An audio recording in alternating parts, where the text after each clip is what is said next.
अस्सलाम वालेकुम। आज हम बात करेंगे सुपीरियर मेसेंटेरिक आर्टरी के बारे में, इसके ओरिजिन की, कोर्स की और जो ब्रांचेस इस आर्टरी से राइज होती हैं उनको डिस्कस करेंगे। तो सबसे पहले हम देखते हैं कि ये ओरिजिनेट कहाँ से करती है। तो जो सुपीरियर मेसेंटेरिक आर्टरी है ना, it originates from the front of the abdominal aorta.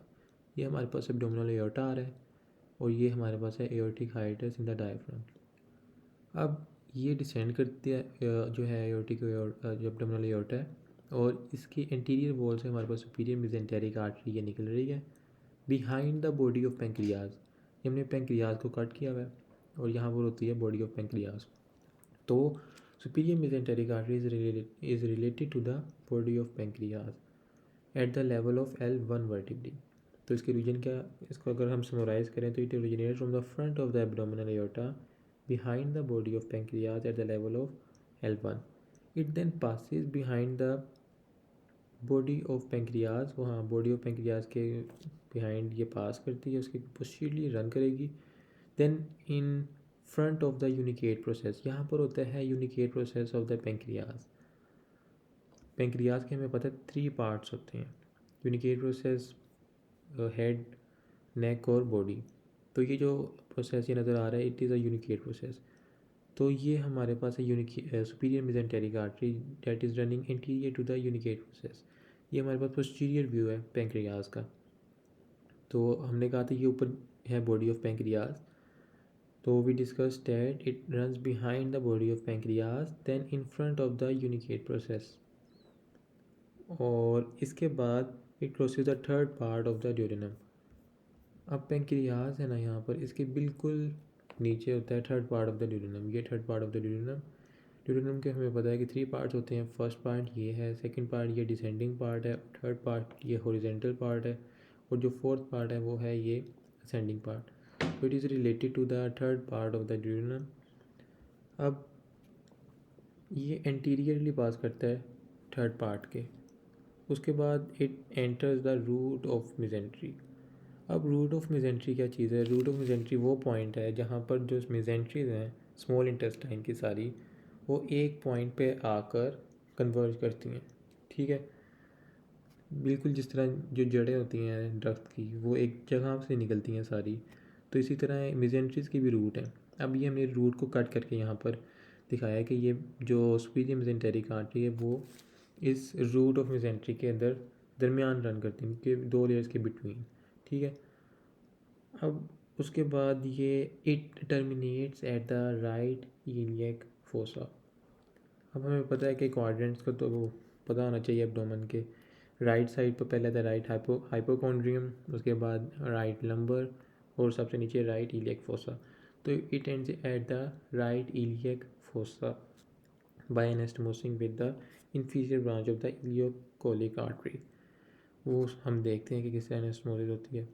अब हम देखते हैं इसकी ब्रांचेस के बारे में। जो सबसे पहले आर्ट जो इसमें से ब्रांच निकलती है वो है मिडल कोलिक आर्टरी। ये यहाँ पर जो कट आर्टरी है ना, this is the middle colic artery. अब जो मिडल कोलिक आर्टरी है इसका हम देखते हैं पहले। अभी याद रखना है कि जो मिडल कोलिक आर्टरी है ना वो behind the body of pancreas या बिल्कुल उसके नीचे से ओरिजिनेट करती है। अब इस पिक्चर में इसका ज़्यादा क्लियर है मिडल कोलिक आर्टरी। ये अब वो हमारे पास ऊपर इसकी बिल्कुल बॉडी ऑफ पेंक्रियाज और उसके बिल्कुल इन्फीरियरली ये निकल रही है मिडल कोलिक आर्टरी। अब ये मिडल कोलिक आर्टरी हमारे पास रन करती है descends in the transverse colon. ये हमारे पास है ट्रांसवर्स मेसेंट्री मेसोकोलन। ये हमारे पास थी, ये है हमारे पास असेंडिंग कॉलन, और ये हमने जो ट्रांसवर्स कॉलन है इससे ऊपर पिक किया हुआ है। वैसे ये डिसेंडेड पोर्शन होता है, यहाँ पर रन कर रहा होता है। मैं अब इसे दिखाने के लिए मिडल कोलिक आर्टरी को हमने ट्रांसवर्स मेसोकोलन को ऊपर की तरफ उठाया है, तो हमें ऐसा लग रहा है यहाँ पर कि ये ऊपर की तरफ रन कर रही है ये। लेकिन अगर हम इसे इसकी एग्जैक्ट पोजीशन में रख के देखें तो जो middle colic artery it descends on the surface of transverse mesocolon. उसके बाद ये जो मिडल कोलिक आर्टरी डिवाइड हो जाती है into a right branch and a left branch. और जो राइट ब्रांच है ना इसकी मिडल कोलिक आर्टरी की, it anastomoses with the ascending branch of the right colic artery. अब जब हम राइट कोलिक आर्टरी पढ़ेंगे ना तो तब आपको ज़्यादा समझ आएगी। अभी ये सिर्फ याद रखना कि anastomoses with the ascending branch, ये हमारे पास राइट ब्रांच आ रही है ना, और यहाँ से हमारे पास आ रही है ascending branch of the right colic, ये दोनों आपस में एनास्टोमोज करती हैं। और जो लेफ़्ट ब्रांच है ना, इसकी लेफ़्ट ब्रांच जो है हमारे पास वो इन्फीरियर मेसेंटेरिक आर्टरी में जाती है। इन्फीरियर मेसेंटेरिक आर्टरी की एक ब्रांच है लेफ़्ट कोलिक आर्टरी, जिसकी एक ब्रांच है असेंडिंग ब्रांच। तो जब हम इंशाल्लाह इन्फीरियर मेसेंटेरिक आर्टरी पढ़ेंगे ना तब आपको ज़्यादा बेहतर समझ आएगी। ये हमने देख ली मिडल कोलिक आर्टरी। अब नेक्स्ट जो ब्रांच है इसकी वो है हमारे पास इन्फीरियर पेंक्रियाटिको ड्यूडेनल आर्टरी। अब इसमें जो नज़र नहीं आ रही सी तो दूसरी पिक्चर में देखते हैं। ये है हमारे पास इन्फीरियर पेंक्रियाटिको ड्यूडेनल आर्टरी। ये हमारे पास हमें पता था सुपीरियर मेसेंटेरिक आर्टरी आ रही है जो कि आगे बाद में in front of the uncinate process pass कर जाती है, और यहाँ से निकल रही है इन्फीरियर पेंक्रियाटिको ड्यूडेनल आर्टरी। अब ये इन्फीरियर पेंक्रियाटिको ड्यूडेनल आर्टरी फिर डिवाइड हो जाती है into a posterior branch that runs posterior aspect of the pancreas, और एक interior branch that runs on the interior aspect of the pancreas. ठीक है, ये दो पार्ट्स में डिवाइड हो जाती है and these two branches supplies the pancreas को सप्लाई करती है and adjoining part of the, बिल्कुल इसके नीचे third part of the duodenum है ना, तो उसको भी ब्रांचेस देती है। तो ये हमारे पास होगी इन्फीरियर पेंक्रियाटिको ड्यूडेनल आर्टरी। अभी तक हमने दो ब्रांचेस पढ़ी हैं, सुपीरियर मेसेंटेरिक की middle colic artery and inferior पेंक्रियाटिको duodenal artery. Middle colic artery right branch और लेफ्ट ब्रांच में डिवाइड होती है, जबकि इन्फीरियर पेंक्रियाटिको ड्यूडेनल आर्टरी इंटीरियर और पोस्टीरियर डिवीजन में डिवाइड होती है। जो थर्ड ब्रांच है वो है राइट कोलिक आर्टरी। अब ये हमारे पास जा रही है सुपीरियर मेसेंटेरिक आर्टरी और ये हमारे पास रूट ऑफ मेसेंट्री। अब सुपीरियर मेसेंटेरिक आर्टरी के राइट साइड से निकलती है राइट कोलिक आर्टरी। ठीक है, अब ये right colic artery passes right behind the peritoneum. ये जो हमारे पास कवरिंग से नज़र आ रही है ना, दिस इज़ द पेरिटोनियम। अब it passes behind the peritoneum and then divides into descending and ascending branch. ठीक है, अब ये सप्लाई किसको करती है?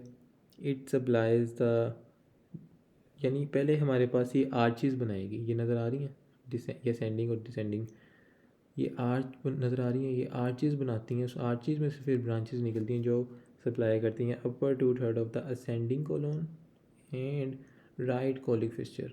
राइट कोलिक फिस्चर उस पॉइंट को कहते हैं जहाँ पर असेंडिंग कोलोन और ट्रांसवर्स कोलोन एक कर्व सा बनाती हैं अपने एडजॉइनिंग पार्ट पर, उसे कहते हैं राइट कोलिक फिस्चर। इसी तरह लेफ़्ट कोलिक फिस्चर होता है जहाँ पर ट्रांसवर्स और डिसेंडिंग कोलन आपस में मीट करती हैं। तो ये टू थर्ड ऑफ द हमारे पास असेंडिंग कोलोन और जो है हमारे पास ट्रांसवर्स राइट कोलिक फिस्चर को सप्लाई करती हैं, कोलोन फिस्चर को। ठीक है, अब जो राइट कोलिक हमारे पास ब्रांच थी ना, मैंने कहा था कि इसकी एक असेंडिंग ब्रांच होती है और एक डिसेंडिंग। तो असेंडिंग ब्रांच, इससे पहले मैंने कहा था कि वो एनास्टोमोज करती है with the right branch of the middle colic artery. अब उस जो है असेंडिंग ब्रांच उसने तो एनास्टोमोज कर लिया with the right branch of the middle colic. अब जो डिसेंडिंग ब्रांच है ना, ये वाली जो आ रही है नीचे, it anastomoses with the ileocolic artery की सुपीरियर डिवीजन से। ठीक है, उसको अब जब हम इलियोकोलिक पढ़ेंगे तो उसके साथ रिलेट करके पढ़ते हैं। ये हम यहाँ पर दिखा देता हूँ कि ये इलियोकोलिक आर्टरी आ रही है जो कि राइट साइड से आ रही है सुपीरियर मेसेंटेरिक के। अब ये भी बिहाइंड द पेरिटोनियम रन करती है और ये डिवाइड होती है सुपीरियर और इन्फीरियर डिवीजन। यहाँ पर भी ये डिवाइड होती है, लेकिन यहाँ पर ये असेंडिंग और डिसेंडिंग में डिवाइड होती है क्योंकि यहाँ पर ये डिसेंड कर रही है, जबकि इलियोकोलिक की जो है वो एंटीरियर सुपीरियरली रन कर रही है और उसके बिल्कुल नीचे इन्फीरियरली रन कर रही है। ठीक है, तो ये जो सुपीरियर ब्रांच है ना इलियोकोलिक आर्टरी की, ये एनास्टोमोस करती है with the descending branch of the right colic artery, जबकि जो इन्फीरियर ब्रांच है ना इलियोकोलिक आर्टरी की, it anastomose with the terminal part of the superior mesenteric artery. ये सुपीरियर मेसेंटेरिक आर्टरी आ रही है और ये जो है इन्फीरियर ब्रांच आ रही है इलियोकोलिक की, ये आपस में एनास्टोमोस करती हैं। तो इस तरह हमारे पास 4 ब्रांचेज हो गई। पहली थी मिडिल कोलिक आर्टरी, फिर inferior pancreatic duodenal artery, right colic artery और इलियोकोलिक आर्टरी। अब जो इलियोकोलिक आर्टरी की एक सुपीरियर ब्रांच थी जो कि डिसेंडिंग से एनास्टमोस कर रही थे राइट कोलिक आर्टरी की, और जो है हमारे पास इन्फीरियर वो एनास्टमोस करती है terminal part of superior mesenteric artery. अब जो इन्फीरियर पार्ट है ना, inferior branch of the ileocolic, उसमें से कुछ ब्रांचेस निकलती हैं, जिनमें से हमारे पास है ascending colic branch, interior and posterior sickle arteries और कुछ अपेंडिकुलर आर्टरीज निकलती हैं। अब ये हमारे पास होगी 4 ब्रांचेज। अब जो लास्ट ब्रांच है वो है जूजुनल इलियल आर्टरीज। अब जूजुनल इलियल आर्टरीज बहुत सारी होती हैं, तकरीबन 12 to 15 इन नंबर। ये जो आ रही है ना लेफ़्ट साइड, जो कि ओरिजिनेट हो रही है left side of the superior mesenteric artery, ये सारी हैं जूजुनल इलियल ब्रांचेस।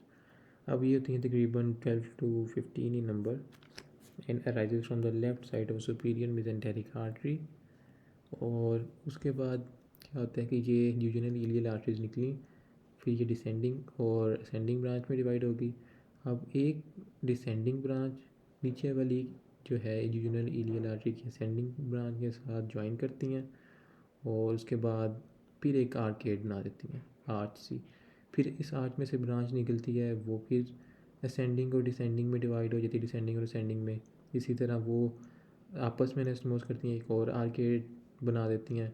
इस तरह 2 से 3 आर्केड्स बनने के बाद इनमें से निकलती है सेगमेंटल आर्टरीज या स्ट्रेट आर्टरीज। ये स्ट्रेट आर्टरीज फिर जो हमारे पास पूरी इंटेस्टाइन को सप्लाई करती हैं ब्लड को। तो ये जो हमारे पास है ना arcades, they are more abundant in duodenum as compared to the ilium.